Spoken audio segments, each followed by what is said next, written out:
And I'm going to share with you a test of my self-awareness.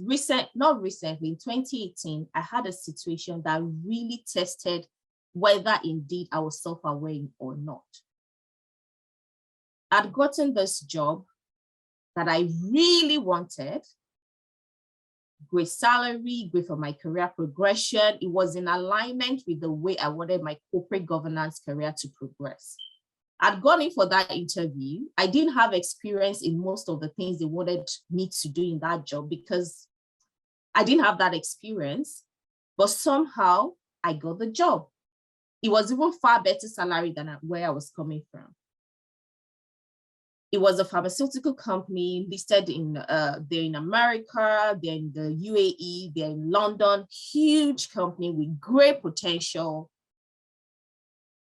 And then something happened. 3 weeks after I'd joined the company, I was in a board meeting. So they're a pharma company, they produce pharmaceutical products for all over the countries, all over the world. And in that meeting, they had invited a PR expert, public relations expert.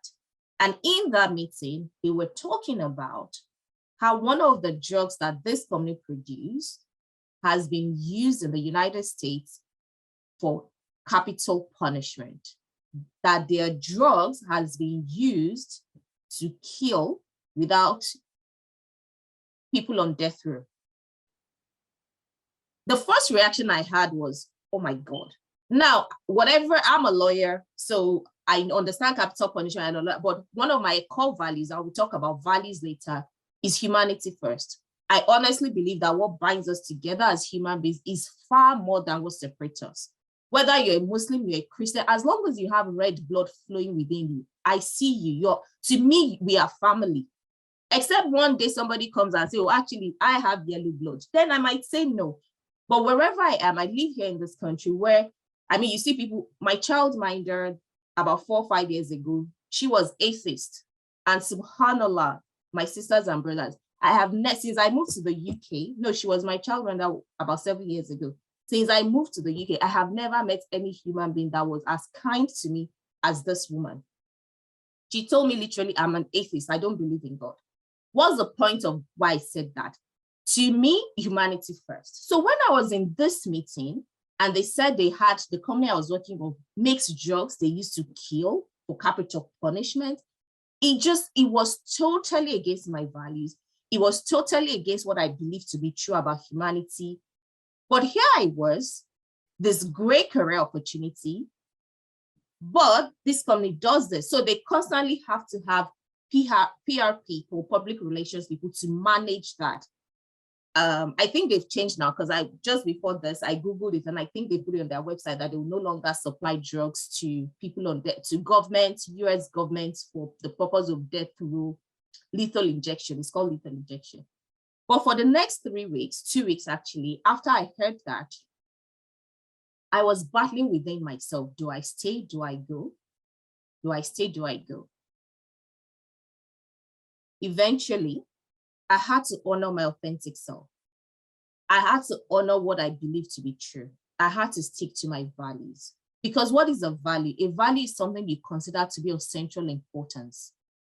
A value is your internal GPS. Your value is that thing that guides you, that should guide you to make any important decision in your life. That is your value. It's like when you get into your car or you're walking, you check your map. Oh, I'm going here, here, here.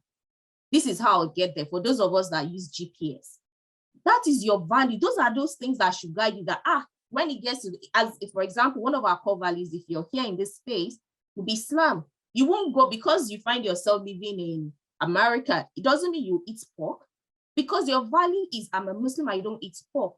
I'm a Muslim, and even though some people, they leave Nigeria, for example, they get abroad, they remove their hijab, right? That is because their value is not strong. Wherever you are, your value should stick with you. Whether you're in America, you're in the US, or in the UK, if you wear hijab and you truly believe that this hijab is a commandment from Allah, it should not matter where you are.